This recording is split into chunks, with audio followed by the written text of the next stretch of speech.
Saludo, somos el grupo 7 de Radiobiología y Radioprotección, adscritos al programa de Tecnología en Radiología e Imágenes Diagnósticas de la UNAD. Me acompañan en esta ocasión Kevin Santa Cruz, María Morales, Baltasar Guevara y quien les habla Mayra Alejandra Botello. El día de hoy venimos a hablar sobre el uso de las radiaciones ionizantes. Primero, les hablaré sobre los objetivos de la protección radiológica. Básicamente, el objetivo principal es cuidar la salud de las personas y del medio ambiente frente a los efectos dañinos de las radiaciones ionizantes, pero al mismo tiempo no se trata de prohibir el uso de la radiación, porque también trae grandes beneficios como los rayos X y las radioterapias contra el cáncer. La idea es encontrar un equilibrio, proteger, exagerar ni frenar avances importantes. Además, la protección radiológica no solo depende de la ciencia, también considera factores sociales, económicos, políticos, que así como el tema de hoy hay que usar mucho sentido común. Hay dos tipos de efectos por la radiación: los deterministas, que aparecen con dosis altas y causan daños visibles como quemaduras, y los estocásticos, que pueden surgir incluso con dosis bajas como el cáncer. Por eso la protección busca evitar totalmente los efectos deterministas y reducir al mínimo los estocásticos. También intenta proteger el medio ambiente, aunque eso depende de cada país. La meta general de la radiación es que no afecte la biodiversidad ni los ecosistemas. El Consejo de Seguridad Nuclear menciona que protegernos de la radiación es esencial para nosotros y para las futuras generaciones. Y para lograrlo hay tres principios básicos. Primero, la justificación, que dice que no se debe hacer ninguna práctica de radiación si no trae ningún beneficio real. Segundo, optimización, donde aplicamos el principio ALARA, mantener la dosis lo más bajo posible sin hacer gastos exagerados. Y el tercero, los límites de dosis, que son valores máximos de exposición que no debemos superar. Por ejemplo, para el público en general, la dosis no debe pasar de 1 mSv al año. Ahora vamos a hablar los tres tipos de exposición que existen. Primero, tenemos exposición planificada. Es la que se hace de manera deliberada y buscando un beneficio, como la medicina, la industria o la investigación. Se regula y se controla. Por ejemplo, cuando se hacen radiografías de tratamientos de radioterapia.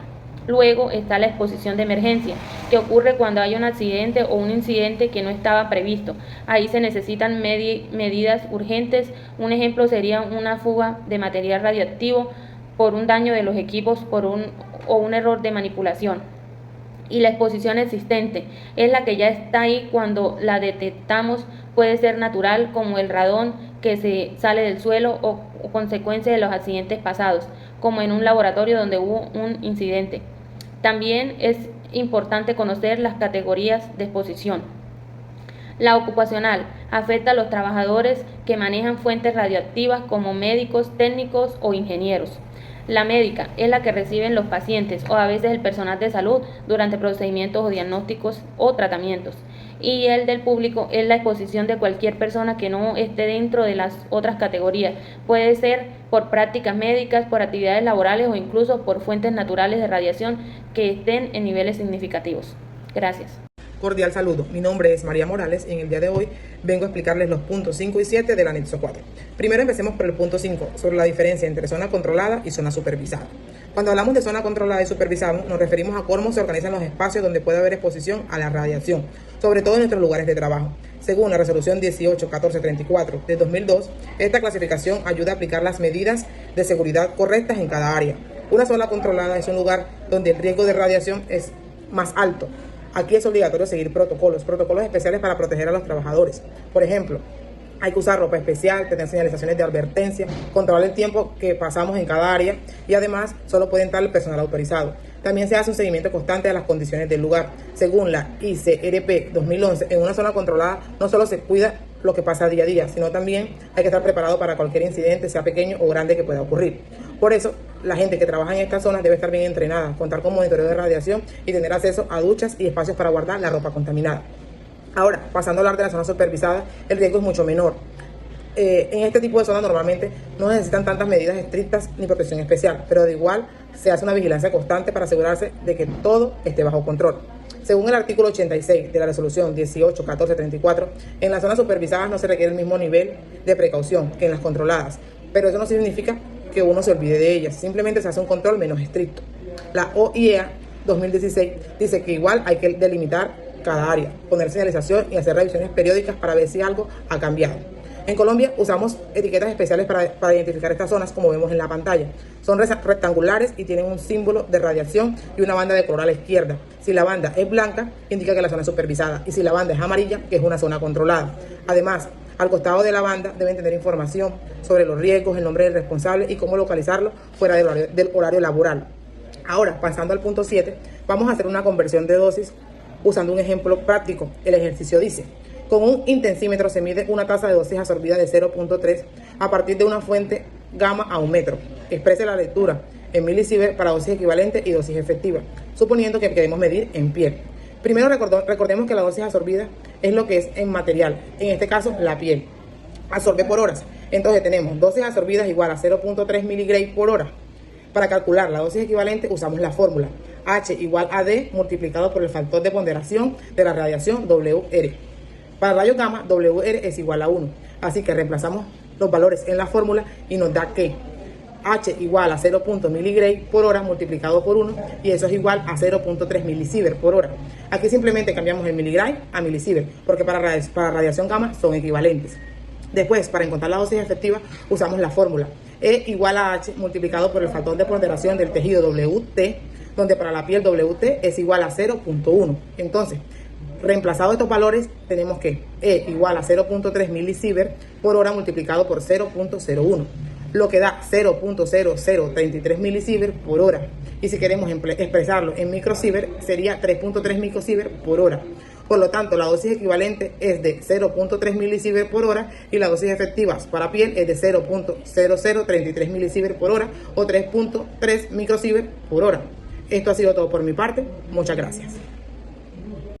Buenas tardes, mi nombre es Baltasar Guevara Sánchez. Hoy les vengo a exponer el tema: ¿qué elemento de protección radiológica debe utilizar los tecnólogos en sala de intervencionismo e indicar cómo debe ser utilizado? Elemento de protección radiológica en sala de intervencionismo. El tecnólogo en radiodiagnóstico debe utilizar los siguientes elementos de protección en sala de intervencionismo para minimizar su exposición a la radiación. Primero, delantal plomado, 0,5 milímetros de plomo. Debe cubrir completamente desde el cuello hasta las rodillas. Se recomienda que tenga protección frontal y lateral. Protector tiroideo, collarín plomado. Se ajusta alrededor del cuello para proteger la glándula de la tiroides. Gafas plomadas, reduce la exposición al cristalino, minimizando el riesgo de catarata inducidas por la radiación. Guantes plomados, útiles en procedimientos donde las manos se acercan al campo de radiación. Quinto, protección para extremidades o tableros móviles, para colocar entre el paciente y el profesional. El dosímetro personal, debe colocarse bajo el delantal plomado a nivel del pecho y otras fuera, sin usar gafas si se usan gafas o collarín. En la práctica, cómo un tecnólogo debe aplicar los principios de protección radiológica en radiodiagnóstico y medicina nuclear. En la práctica, un tecnólogo en radiología debe aplicar los principios de protección radiológica para minimizar los riesgos derivados de la exposición de las radiaciones ionizantes, tanto para los pacientes como para el personal de salud y el público en general. Estos principios fundamentales son justificación, optimización y limitación de dosis. A continuación te explico cómo se explica en radiodiagnóstico y medicina nuclear con ejemplos. Primero, la justificación. Significa que toda exposición a la radiación debe estar clínicamente justificada, es decir, que los beneficios superen los riesgos. Radiodiagnóstico. Antes de realizar una radiografía o tomografía, el tecnólogo verifica que el estudio esté médicamente indicado. Por ejemplo, no se realiza una radiografía de tórax de control si no hay un cambio clínico que lo merite. Medicina nuclear. En estudios como la gamografía ósea, el tecnólogo confirma que el paciente cumple con los criterios clínicos y con el procedimiento ha sido debidamente solicitado por el médico nuclear. 2. Optimización. Busca que la dosis de radiación sea tan baja como sea razonable posible sin comprometer la calidad diagnóstica. Radiodiagnóstico. Ajustar los parámetros técnicos: kilovatios, miliamperaje segundo y distancia fuente detector, según el biotipo de paciente. Utilizar colimación para reducir el campo de irradiado. Emplear protectores de plomo, delantal, tiroides, glandes, gonadales como corresponde. Usar tecnologías como control automático de exposiciones o filtro de compensadores. Medicina nuclear. Administrar la dosis mínima efectiva del radiofármaco según el protocolo y peso del paciente. Usar jeringas blindadas y pinzas para evitar la exposición del personal. Minimizar el tiempo de permanencia cerca del paciente post administración del radioisótopo. Limitaciones de dosis.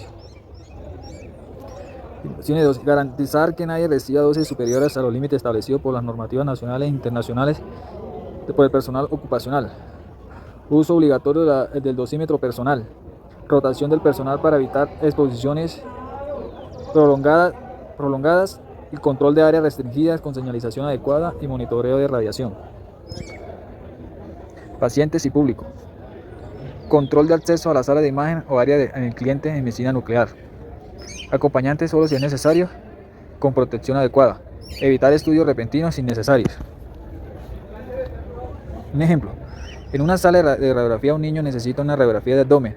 El tecnólogo verifica que la orden de medicina, justificación, usa de colimación estrecha, protege con delantal de plomo y ajusta los parámetros a pediatría, optimización. Garantiza que el acompañamiento esté protegido y fuera del campo directo, limitación. Muchas gracias. Cordial saludo, mi nombre es Kevin Andrés Santa Cruz. Yo les voy a hablar del punto 13 y 15. ¿Sí? El punto 13 nos dice que un trabajador está expuesto a una tasa de 2000 miliroentgen por hora, que permanece en esa área durante 15 minutos.